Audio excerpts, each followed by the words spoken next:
This conference will now be recorded. Good evening, ladies and gentlemen. My name is Captain Larrabee, and for the next 60 minutes, we'll be going over submodule 4 of the Positive Social Relations for Youth, Building Positive Social Relations. In submodule 4, we'll be covering what conflict is and how you can deal with it. We'll have video scenarios. I encourage questions through the chat function and use of your microphones. And without further ado, we will start.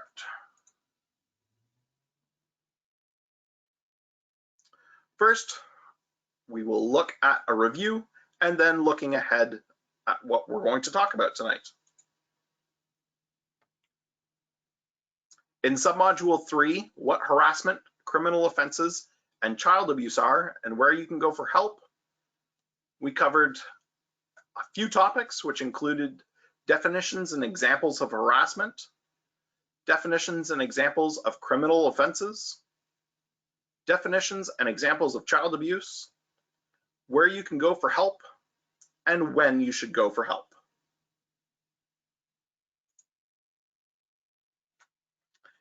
In this submodule, submodule 4, what conflict is and how you can deal with it, we'll cover the following topics: definition, types, causes, and the impact of conflict, preventing conflict through self-awareness, and we'll wrap up with dealing with conflict.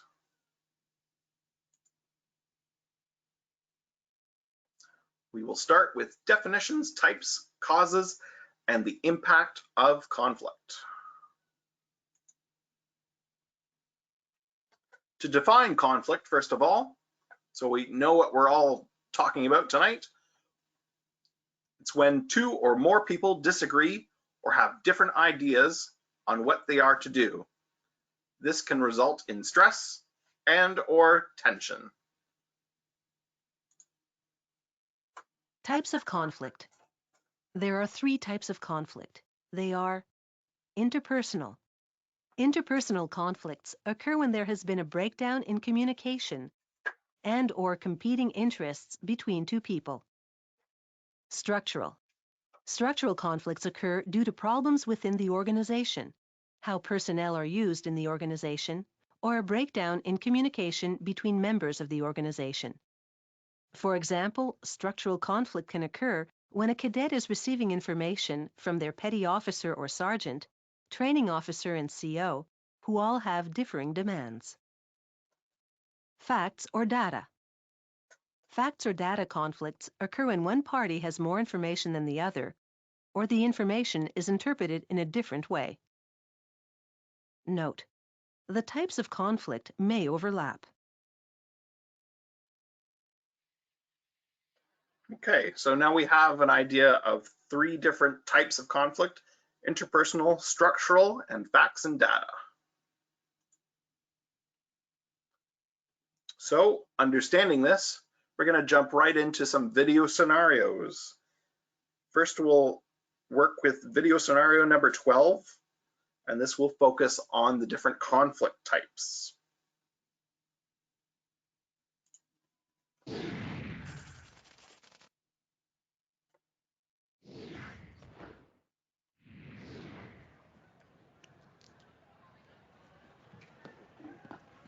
Hi, Jen. Hi! I hope you didn't forget about the sports competition this weekend. I really want to go. Well, I was hoping you'd come with me to the hockey game on Saturday. Jen, the sports competition's a big deal. It's the only one they have this year. There'll be plenty more hockey games. Yeah, I know, but I have those season tickets that I've been really wanting to use. Jen, you always do this.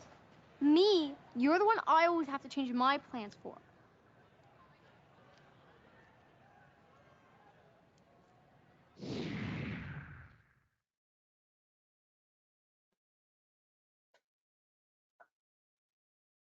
Okay. So we have 2 Able Seaman Smith and Able Seaman Jones, and they are best friends. There is a sports competition planned for the upcoming weekend, and Cadet Jones really wants to go. However, Smith has season tickets for the local hockey game, and there's a home game on Saturday afternoon she really wants to go to. So clearly there is some conflict there in the planning and a disagreement on who has to change plans for who.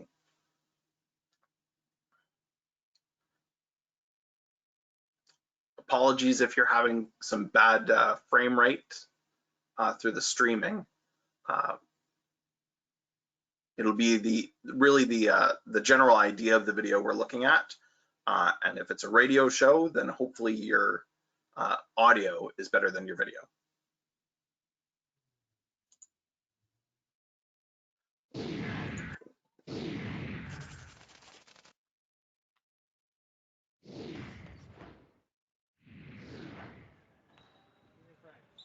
Abel Seaman Smith is on her way to a volleyball practice that the coach, Petty Officer Johnson, has called. It starts in 10 minutes, and it's the last practice before a game later that day. Please set up room number 2 for the coaches' meeting. It shouldn't take you more than a half hour.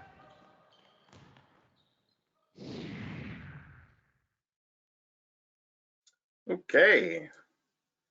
So now we're seeing Cadet Smith again.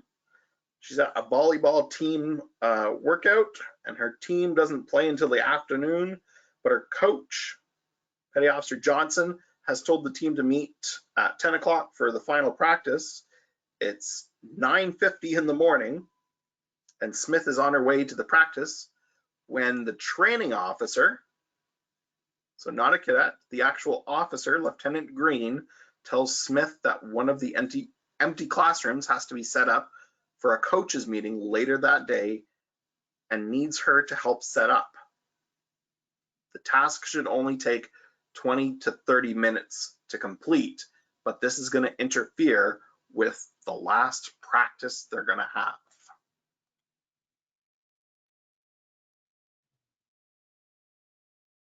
Okay, and finally, we'll look at conflict type number 3.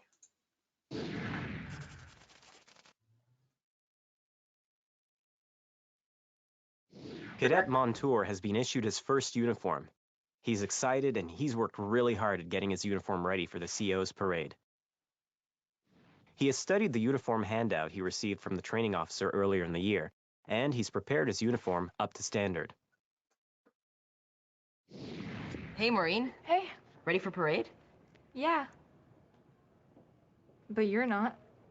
Your name tag's too low and it's supposed to be on the other side of your shirt. And that's not all. Cadet Conway joined cadets a few weeks after Cadet Montour. She hasn't received her uniform and she hasn't read the handout. Cadet Montour's uniform is, in fact, entirely correct.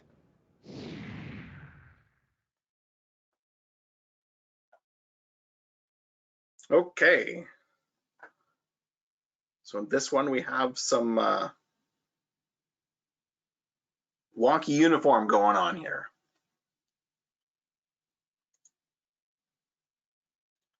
So let's look at the 3 types of conflict we just looked at, review the videos. So what type of conflict are we looking at in the 3 videos?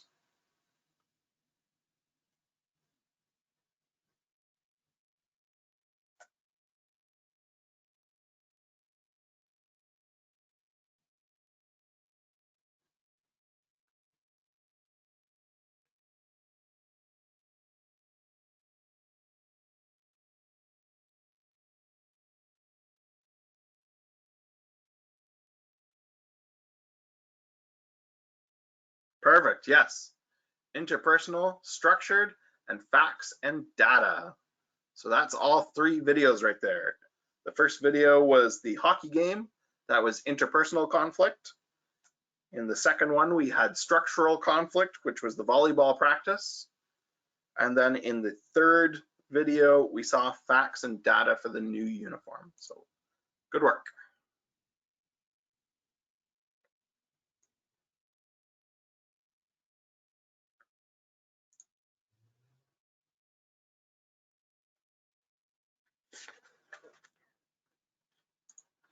The impact of conflict. Conflict has consequences, whether you manage the issues or not. Conflict can be constructive and can have positive outcomes. Sometimes conflict can be destructive if not dealt with or managed positively and can have negative results. Okay. So we're going to go back to the activity for a second. Can you list for me some conflict that you have experienced in your own lives, and can you fit it into one of the 3 types of conflict we've discussed: interpersonal, structured, and facts and data?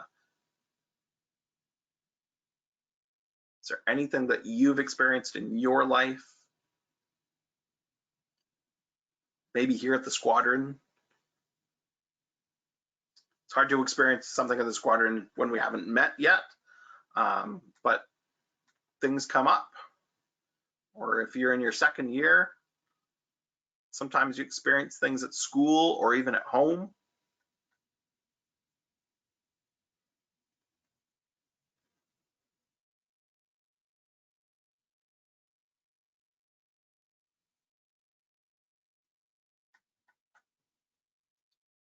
An example of a structured one is, oh, here we go. When me and my friend argue about a show we like. Interpersonal, absolutely.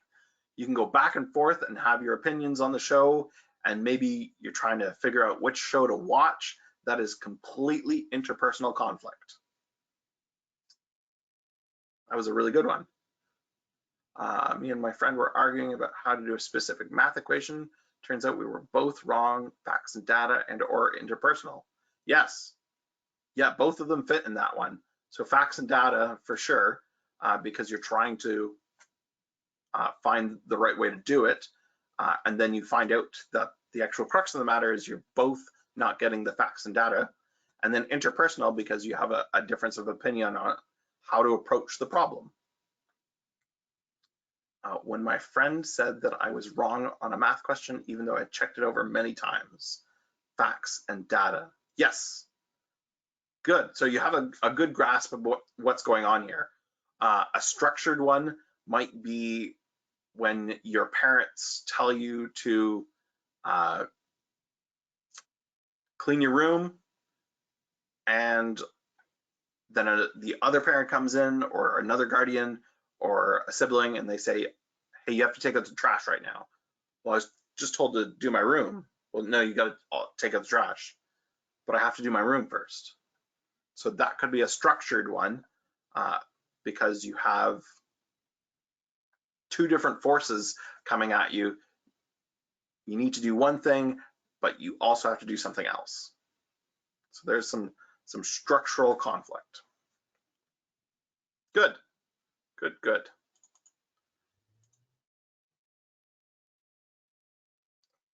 Pop back here. So we have constructive conflict. So not all conflict is bad conflict. Behaviors that help to build relationships, manage emotions, and accept and resolve conflict. So a lot of the things that you've brought forward as examples could be seen as constructive conflict, because you're building a relationship between 2 people, and then you end up resolving that conflict and coming out better on the other side. For instance, in the math problem where the 2 had an idea of how to approach it, and then they were shown the proper way to do it, then that resolved the conflict, and you were able to work through what was going on.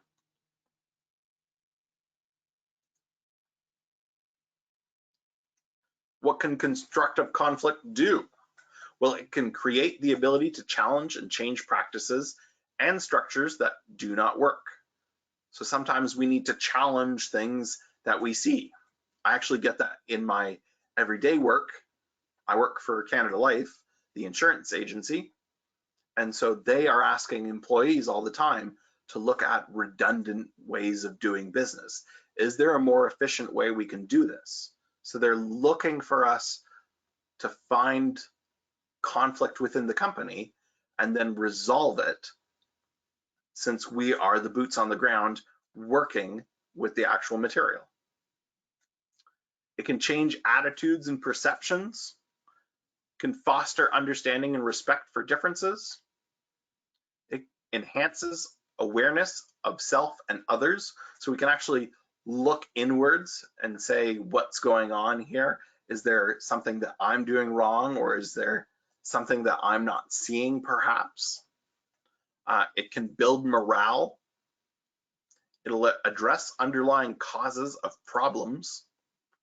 It can empower parties to take responsibility for their actions, improve relationships, and thus the capacity to solve problems collaboratively, and develop common ground to build solutions that create positive social change.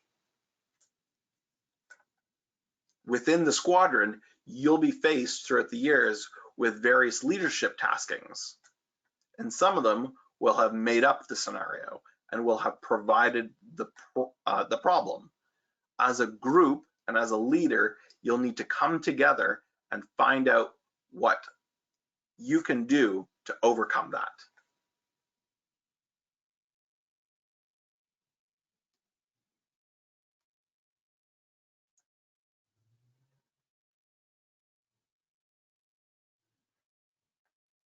Okay, let's look at how conflict is negative. Destructive conflict tries to win no matter what, lacks respect for others, avoids conflict, and negatively expresses emotions. So sudden outbursts because you just don't know what to do anymore, you're so frustrated and you just explode. Well, this is a negative expression of emotions. Or we're avoiding the situation altogether, and it can become worse.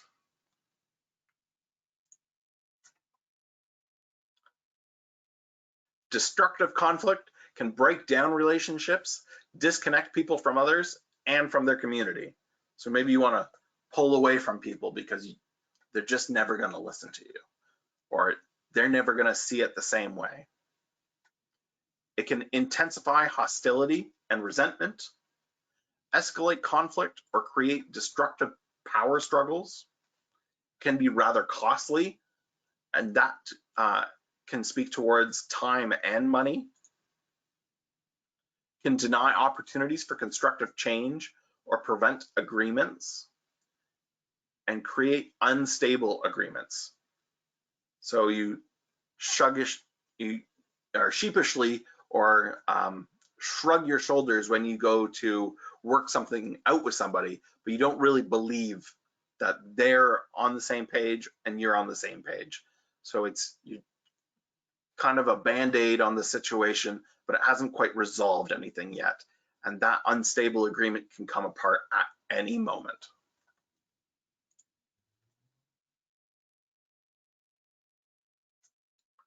Conflict, if avoided or suppressed, so if you push it way down, it can disconnect people. It can escalate tensions in oneself and with others. So you can get angry with yourself and more angry with other people that you're in conflict with. It can drain energy from individuals and groups, impact team morale and esprit de corps, and erupt unexpectedly. You just explode with anger, and it's a sudden outburst, and you didn't mean the things you said, but you said them because you were just in such a heated emotional state. Sometimes that happens, but we can work on that so eruptions like that don't have to happen.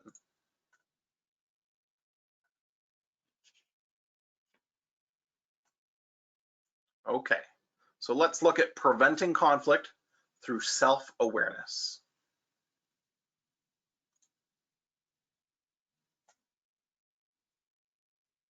So there's two ways to look at it. We can escalate, which means to increase or intensify, or we can de-escalate, which means to decrease or make less intense. So we have opposing forces here. Conflict tornado. Conflict can be thought of as a tornado, which spins out of control. It often follows a pattern of escalation, unless we choose to intervene with positive, constructive, de-escalating actions and communication.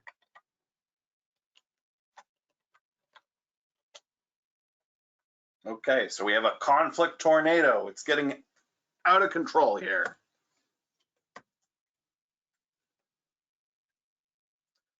At the very bottom, conflict occurs, and then it works its way up. One person wants versus another person's wants. And then we have assuming actions are done on purpose by the other person. Well, they did it just to make me angry. Relying on assumptions to interpret the actions of others. Pretty sure they did it because, of what happened earlier. Becoming defensive. So you yourself can become defensive. Looking for support among others. So you're looking for a group to back you up. Where's my people? I'm obviously right, so my people are going to back me up. Then they have drawing conclusions about the person's actions. Well, they did it because of this. Step 8, developing beliefs about the situation. So we have a firm understanding, or what we think is the underlying cause. And then we take action based on those beliefs, even if those beliefs aren't exactly true.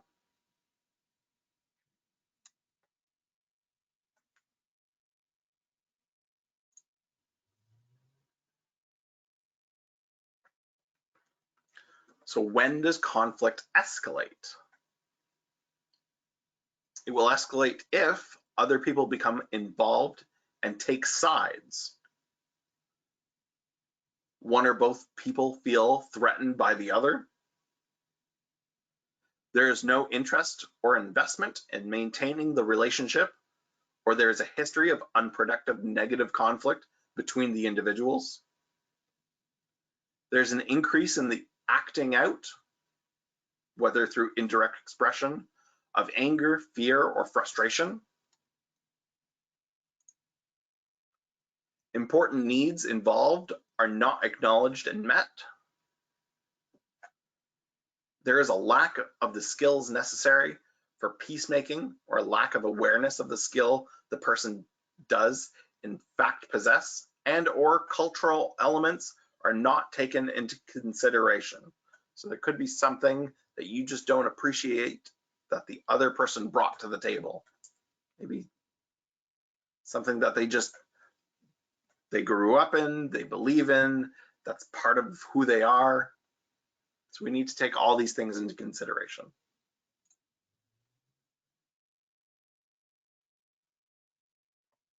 So a position is what you want. It's an ideal solution for one person. The position is expressed as a solution to a problem to which the other person should agree.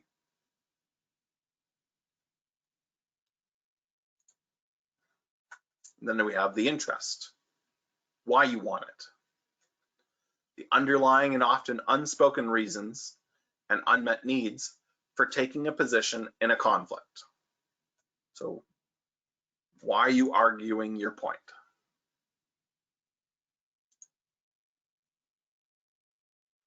Positions are like icebergs. The portion seen above the water is only a hint of what is below the surface. Okay, so we have our icebergs here. This is my position versus your position. My interests and needs versus your interests and needs. And then we should find some shared interests, but they're so far below the water that we can't see them. Conflict gets in the way. So we'll have to dig deep down and chip away at that iceberg.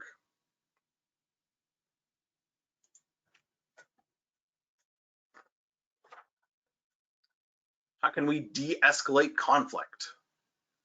Well, we can do that if those involved focus on the problem rather than on each other. So we take ourselves out of the problem.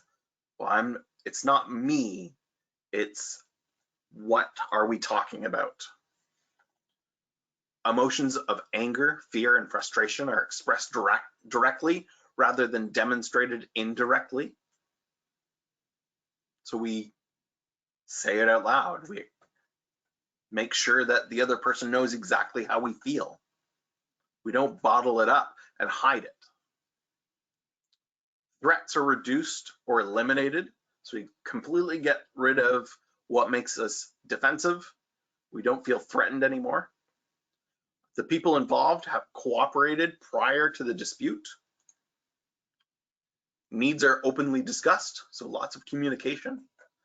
And the people involved are able to use their conflict management skills or an alternative dispute resolution or receive some assistance applying them. So maybe you need somebody else to come in, a third neutral party, to help with some alternative dispute resolution.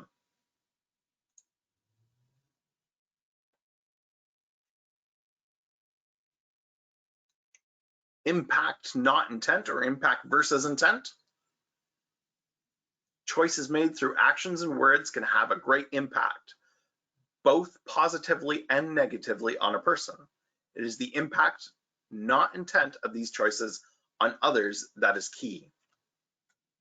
If we go back to an earlier submodule, we remember the air cadet telling the joke about how many blondes does it take to fly a glider. And so they thought they were being funny, but it was a rude joke and it impacted others, even if they weren't involved in the joke or even the directed recipients of who he was telling the joke to. So just because you didn't intend it to be that way, the impact of it can be quite substantial.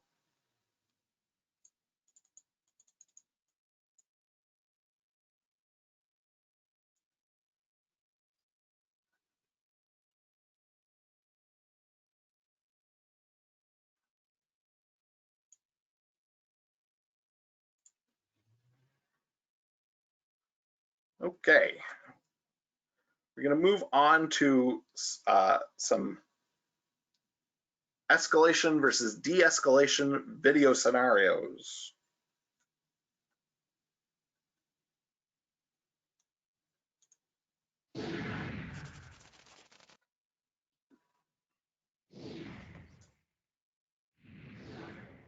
A flight of cadets is working hard to win top honors.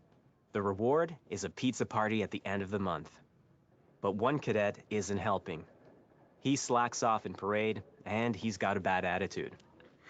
Hey, I don't care about winning a pizza party, all right? My parents let me have pizza anytime I want.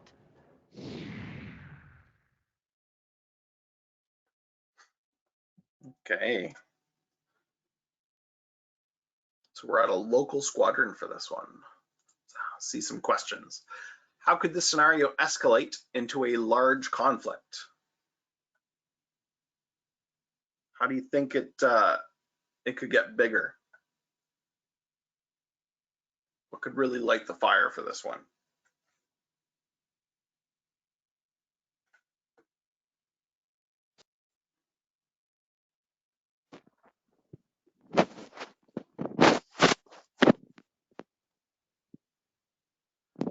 Others want a pizza party and others don't care. Absolutely. The one cadet was saying, oh, I don't care if I get a pizza party, I get pizza at home all the time. So now we have camps, we have divided parties. Some people want the pizza party and other people just don't care about it. Well, some people could have, well, people who don't want it could just help out the people and do their part so the other people who do want it could have it, but then they don't have to have it. True. So we have our camps divided again. Retaliation, absolutely. So they don't get the pizza party because the one guy didn't want it or the one group didn't want it. And so later on down the road, they try and get even. Disrespect, yes. If there could be a rank struggle there, So there could be some disrespect there towards the ranks. Absolutely.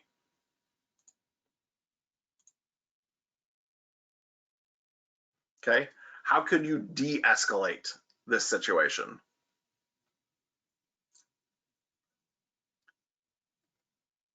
So we were looking at ways that they could potentially make it worse, but how do we bring down the situation to something more manageable? Can I say? Absolutely. You could probably just tell him like to like be marked as absent that day or something, or like just at least try to help out, or just try to convince him or something like that. Yeah, communication. Say your part. See if you can come up with an amicable solution.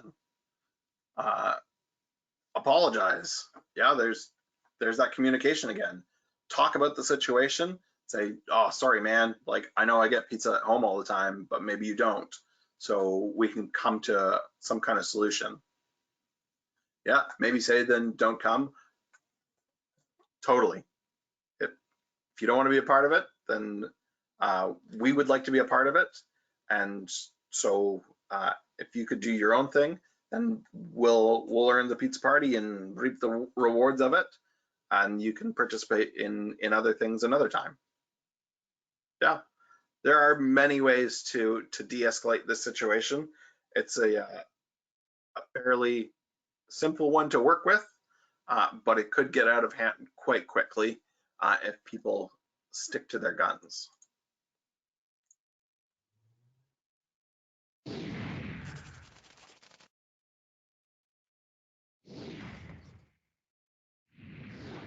Yeah, but look, we want to win a pizza party, okay? We want to win top flight. So quit being a slacker. You're the slacker.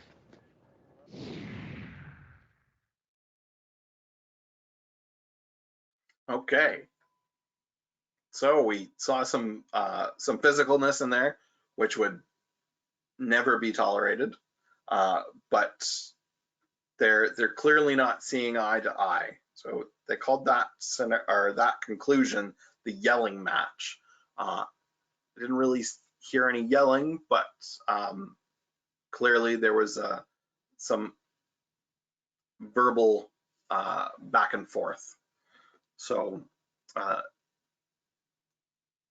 probably not the best way to handle that one. Let's look at another way to handle the situation, this time a de-escalation with a team discussion.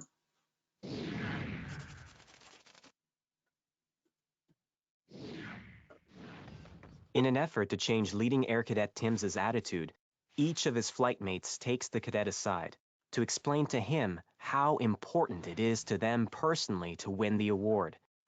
When this doesn't seem to work, the cadets have a flight meeting. They talk about how it's the personal responsibility of each of them to contribute to the team, and how being responsible for their own drill, dress, and deportment not only benefits the flight, but can also result in individual recognition, like promotions and awards.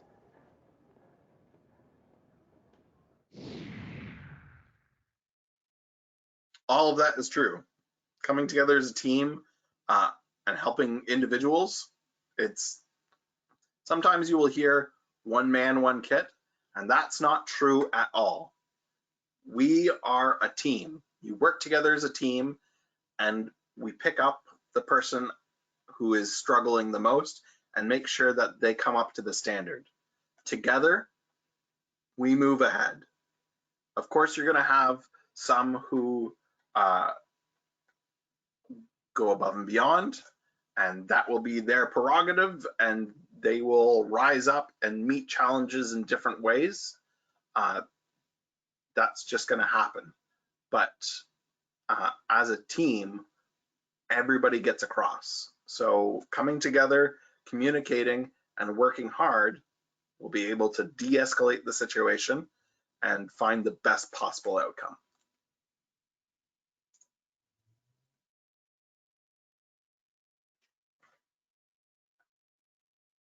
So let's look at some conflict management styles now.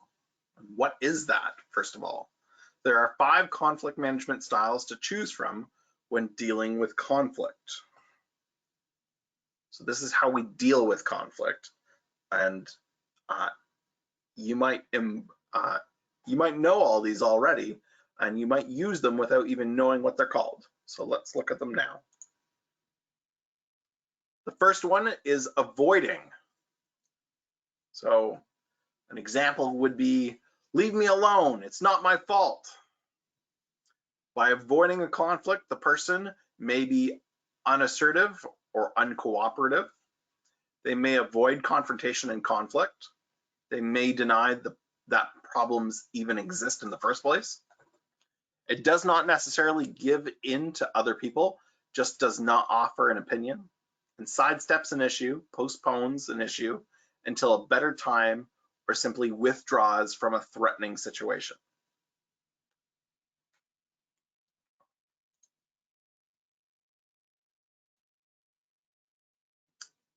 It's better to stay away from conflict. It may go away on its own. And that's absolutely true. Sometimes, especially when we're looking at those abrupt explosions of emotions, before we get to that point, it might be a good idea to walk away and gather our thoughts.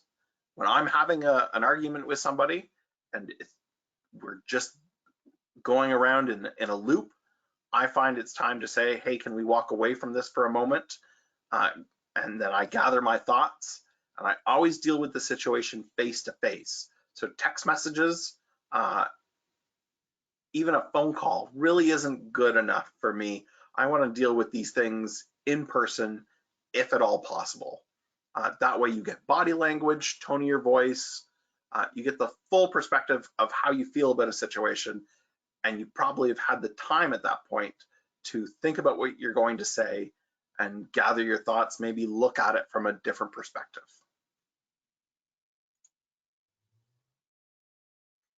Next, we have competing. An example of this, my way or the highway, buddy.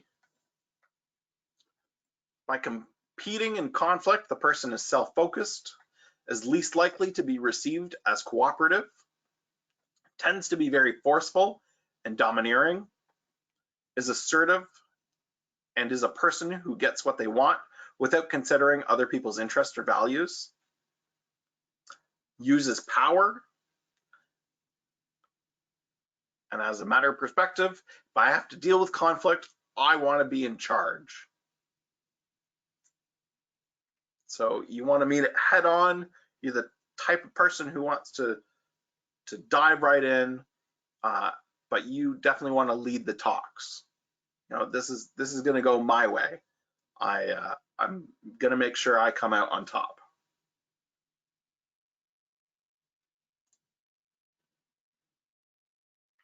Next, we have accommodating.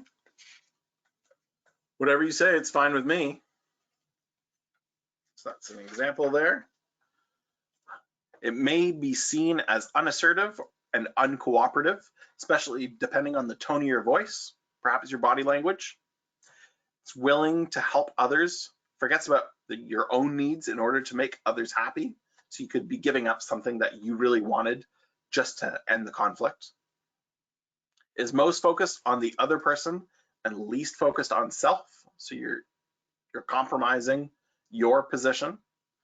It chooses solutions which favor the other person and tends to give in or sacrifice. So I really wanted it, but like we're getting nowhere. I just want to be done. Let them have their way. Perspective of this one, often in conflict, it's better to give in. It saves a lot of problems. So this could end something when you know the other person's going to be stuck in their ways, or you feel that what you're sacrificing isn't going to affect you in the biggest way possible. Perhaps you could go with accommodating, but it is definitely going to be focused on the other person.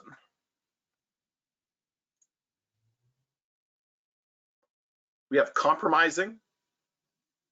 The quote for this one, have I got a deal for you? So a bit of a salesman there.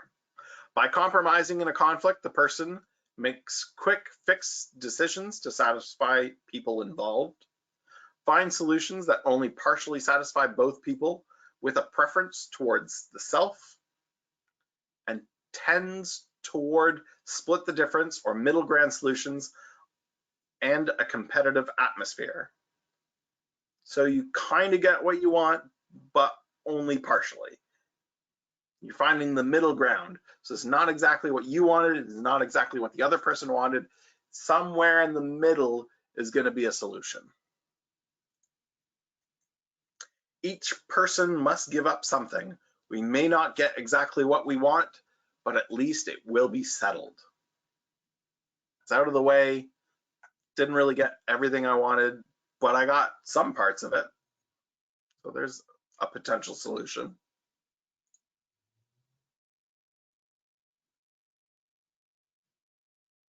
Then we have collaborating.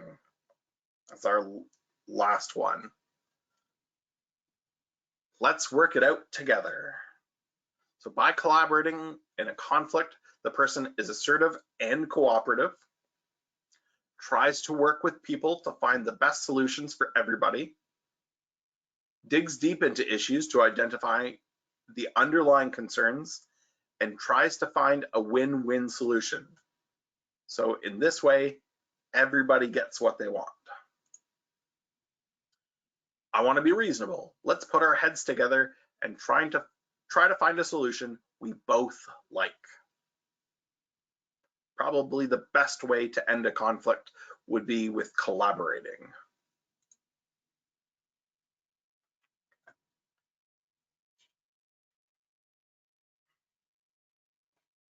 Okay, we are going to move past the activities. We are going to jump right into dealing with conflict.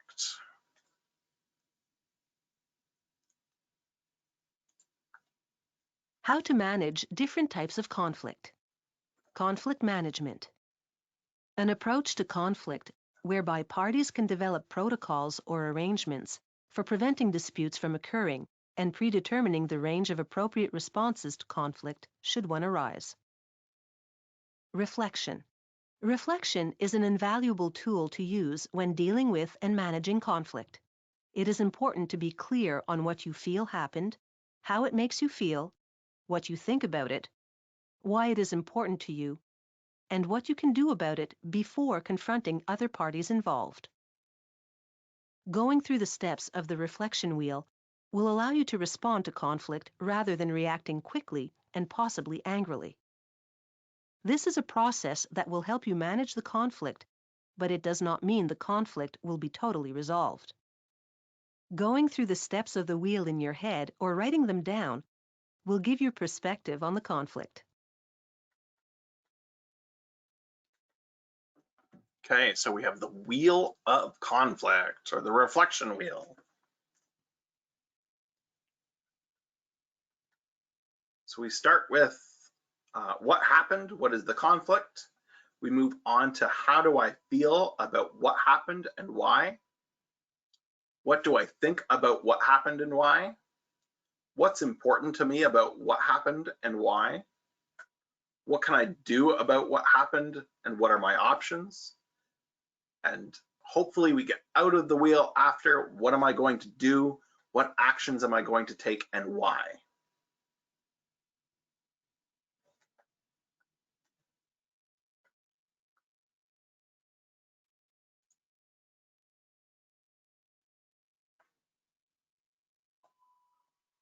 So we must always remember to consider what the other person might be thinking.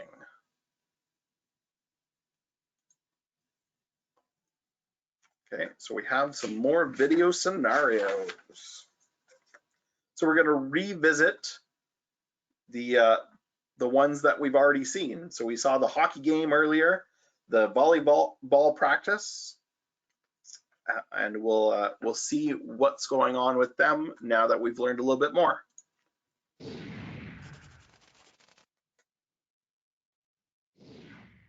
Kathy Jones and Jennifer Smith are best friends.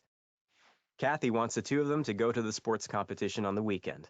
Jennifer wants Kathy to come with her to a hockey game. The two cadets end up having an argument over what to do.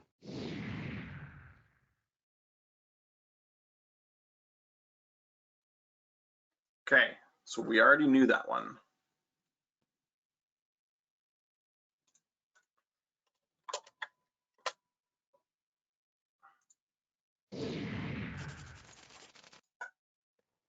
Abel Seaman Smith is on her way to a volleyball practice when Lieutenant Green calls out to her.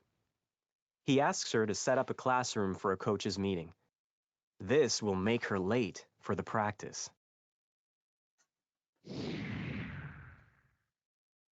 Okay, so we've reviewed the two different scenarios that we looked at earlier. So we have different conclusions that we can approach, and we'll see how each one affects the situation.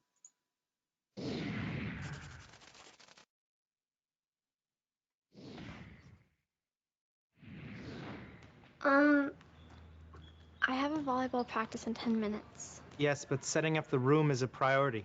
Thank you, Cadet. Yes, sir.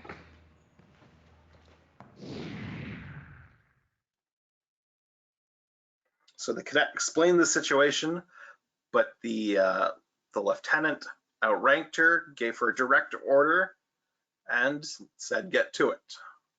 So that was a power-based way of managing that conflict.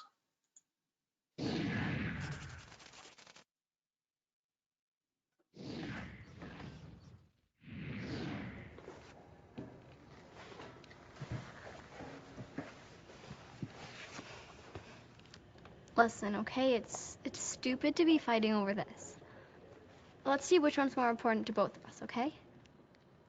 Okay. Okay.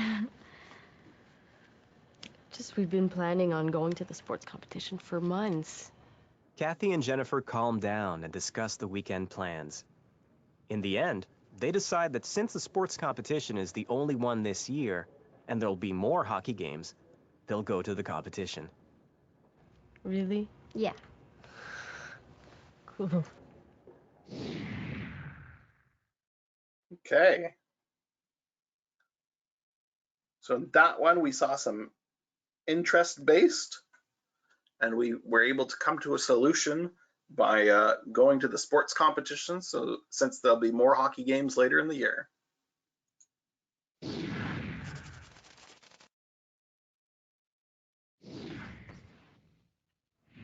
It shouldn't take you more than a half hour. I have a volleyball practice in 10 minutes. Yes, but setting up the room is a priority. Thank you, Cadet. Let me offer a suggestion, Lieutenant Green. I realize that setting up the classroom is important, but it's also important that the cadet attends her volleyball practice. And they also have a game today. So let's set up the classroom and let Miss Smith be off to her practice. All right. That makes sense. Thank you, sir.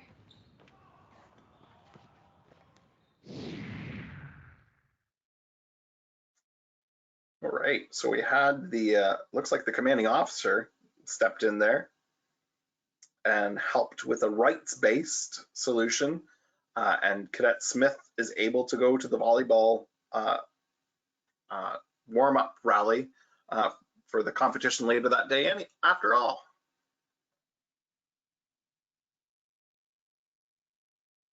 And we're going to look at one more conclusion to that scenario, which is an avoidance, and will be arriving late.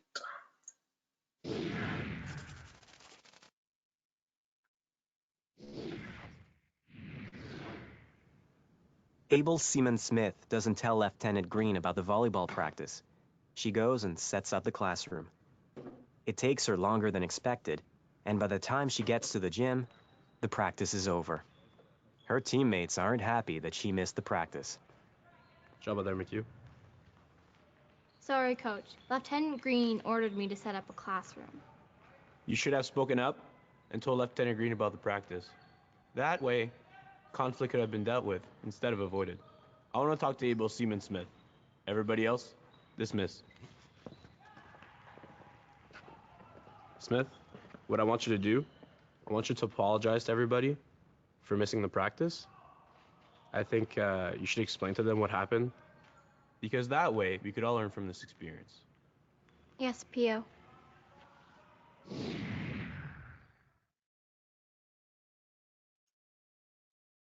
So she didn't speak up in that conclusion and just set up the classroom.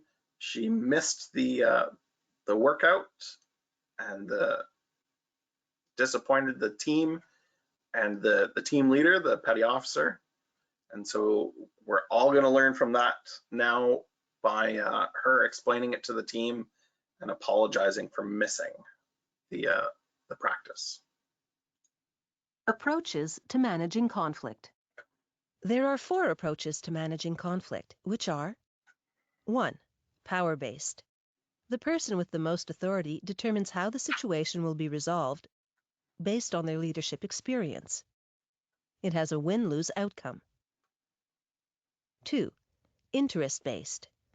This approach is also known as Alternative Dispute Resolution, or ADR.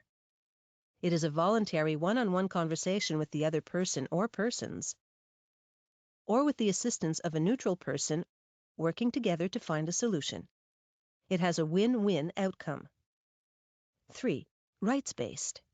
An approach where a third party will measure the problem against policy, guidelines, or laws and make a decision. It has a win-lose outcome. 4. Choice to avoid. This approach does not address the situation because the relationship and the issue are not perceived to be important. We often do not know how to handle the situation or hope it will go away. So that explains the 4 scenarios we just saw: the power-based, interest-based, rights-based, and choice to avoid. Now we have a better understanding of that. Next, we're going to look at how we manage the 3 types of conflict: the interpersonal, structural, and facts and data. Before choosing your approach to managing conflict, use the reflection wheel to assess the situation and then make your decision. For the most satisfying outcome for all, it is recommended that the interest-based approach be used whenever and wherever possible. Conflict management styles are personal and may influence you when selecting a conflict management approach.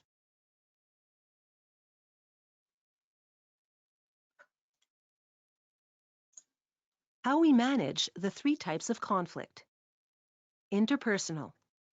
When you are experiencing an interpersonal conflict, you need to have a conversation with that person, an interest-based approach, or have help from another person to manage the conflict, a rights-based approach. Structural. When you are experiencing structural conflict, you must identify the issue and work as best as you can, or get involvement from the chain of command, a rights-based, a power-based, or an interest-based approach, and the person who has the authority to change the structure, a power-based approach. Facts or data. When you are experiencing a facts or data conflict, someone in the chain of command will assist you, a rights-based approach, or you could go to a CATO or policy guide to get the information. You can do your own research, or someone can provide the policy for you, an interest-based approach. Okay, so we have lots of different ways to approach things. Now let's talk about some of the resources available. So now that you have an understanding of what conflict is and how you can manage it at your level, what is available to you as a cadet? So in addition to self-help and trying to manage conflict on your own, there are a number of resources available that include a senior cadet or a staff cadet. So senior cadets at the unit would be a flight sergeant or a warrant officer. We'll get to know the ranks soon. And during the summer, we'll have staff cadets, and staff cadets will be able to guide you. So they can range from flight corporal or sergeant all the way up to warrant officer as well. We have a trusted adult, which includes parents, guardians, officers, civilian instructors, and civilian volunteers. So we have lots of different people within the unit to help you who are adults in positions of authority and have different ways to help you manage conflict. We also have the Unit Cadet Conflict Management Advisor, the UCCMA, and then we have the Squadron Commanding Officer. So Captain Giltley is our commanding officer. If the conflict gets to his level, then it's gotten out of control, out of hand. It's probably something really important at this point, especially if it's skipped over myself, the deputy commanding officer. I try and stop things before they get all the way to the commanding officer. I'll let him know about what happened, but if it goes all the way to the commanding officer, then there'll be some pretty severe consequences for whatever that conflict might be. And we'll be finding a very power-based solution through the chain of command to find something that settles the conflict right then and there, or very quickly soon after. And as always, you have the Kids Help Phone, 1-800-668-6868, or their website, kidshelpphone.ca. And they also have a Facebook Messenger function, and they're open 24/7. So if you feel you have conflict, you just need to vent to somebody, and you don't feel like you have anyone to turn to, you absolutely can go towards them. Don't let it get to the top command or you'll get a nuke dropped on your face. That's a pretty apt way of saying it. The nuke will totally go off if we have to get to the command level of dealing with conflict. Sometimes it does go there, but we want to try and manage conflict at the lowest level, if at all possible. The Kids Help Phone and related website are a tremendous resource for youth. It is Canada's only toll-free, national, bilingual, phone and web counseling, referral, and information service for children and youth. They provide immediate, anonymous, and confidential support 24 hours a day, 365 days a year. The Kids Help Phone is staffed by trained professional counselors with a wide variety of backgrounds, including social work, psychology, sociology, and child and youth services. The Kids Help Phone helped Canadian youth in need more than 2 million times on the phone and online in 2007. Bit of an older statistic there, but still very impressive. And you can only imagine that that number dramatically increased during the pandemic.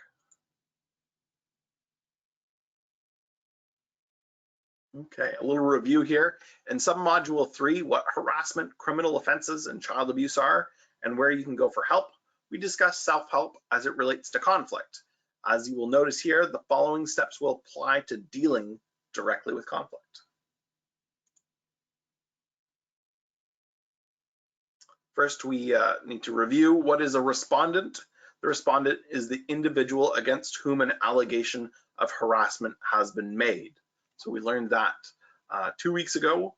We talked about the person receiving the complaint. I say, Cadet Bloggins did this to me. Cadet Bloggins is the respondent. And the complainant would be the person making the complaint. Is an individual alleging that an incident of harassment may have occurred. So we have the respondent and we have the complainant. Self-help may be used to resolve a conflict at the lowest level. Individuals who believe harassment has occurred are strongly encouraged to take direct action by communicating with the perceived respondent as soon as possible, by reflecting on the issue or concern, raising the issue or concern in a respectful manner and allowing the other person to do the same, allowing the other person to clarify the issues and concerns to gain a better understanding of each other, and allowing the other person to identify possible solutions and to decide on a mutually agreeable resolution. If the conduct does not stop, or if the other person does not wish to use the self-help method, cadets may notify their immediate supervisor, the UCCMA, or higher authority if the supervisor is the respondent. If self-help is unsuccessful or inappropriate, then supervisor intervention may be considered. Clearly, your supervisor, if they are the respondent, will not be the one supervising what's going on in that situation. Somebody else of equal or higher rank to them will come in and manage that situation. So we have some roles and responsibilities to cover. So we did this 2 weeks ago. We're going to do some review here. So cadets are expected to attempt to resolve their conflict at the lowest level by having an interest-based conversation with each other. So just as I mentioned before, we want to always look to the lowest level, try and focus on what we can do before it gets out of hand. Seek assistance from an officer or supervisor in the chain of command to act as a third party in guiding them through a conversation using the interest-based model. Seek assistance if the outcome of the conflict is not satisfactory to the parties involved. So if you don't like how it turned out, then there are ways to manage that. Then we can undertake cadet training in managing conflict. So we'll come back to this for sure. We might have a chat with the Padre that we talked to last week. They can get involved and help. Then promote the interest-based approach or alternative dispute resolution as a viable option for resolving conflict. Personal limitations. Not all conflict can be resolved using the interest-based approach, or ADR. Some situations will require advice from a third party, for example, someone in the chain of command or the UCCMA.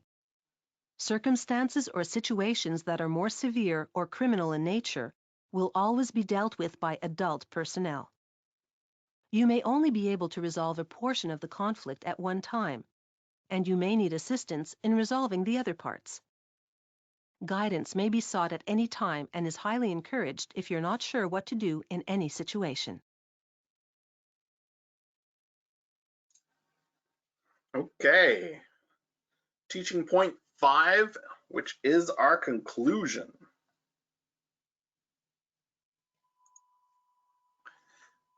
It is important for you to be able to recognize and manage conflict so that you may be able to cope with and resolve problems. These skills will help you to get along with others in a team and in your community.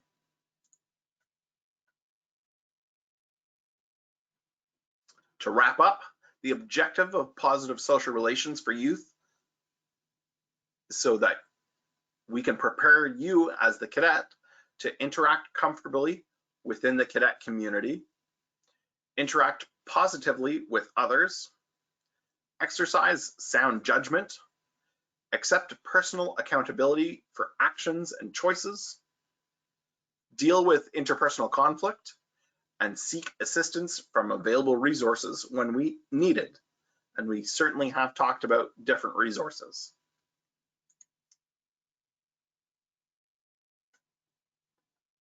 Positive social relations for youth training includes building positive social relations for youth, which is the 180 minutes we just went through, which is the formal training in your first year of the cadet program. Then we have influencing positive social relations, which you will come back to in your 4th year of the cadet program. It's another 180 minutes. And then we have maintaining positive social relations, which includes informal training, which we have posters, pamphlets, wallet cards. This interactive DVD that we're looking at has more on it, and then ongoing throughout your time in the cadet program.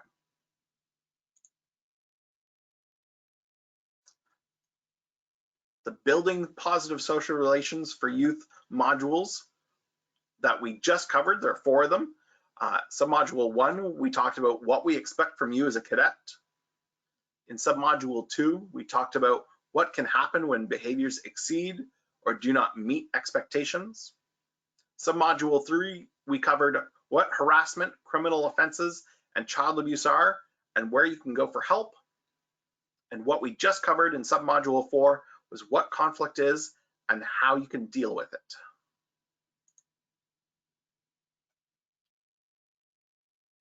Looking ahead, this was the final module of building positive social relations. 3 more submodules will be taught in your 4th year as a cadet. That's called influencing positive social relations, which includes submodule 1, your responsibility as a leader to influence positive social relations. In submodule 2, we'll cover what complaints are, or what complaints and consent are, and how to practice risk reduction. And finally, we'll finish off with your responsibility as a leader to help manage conflict. So that's a leadership-based focus for conflict management. This concludes submodule 4. Thank you all for participating. I hope you enjoyed the conclusion to building positive social relations for you. I am Captain Larrabee. It was a pleasure having you.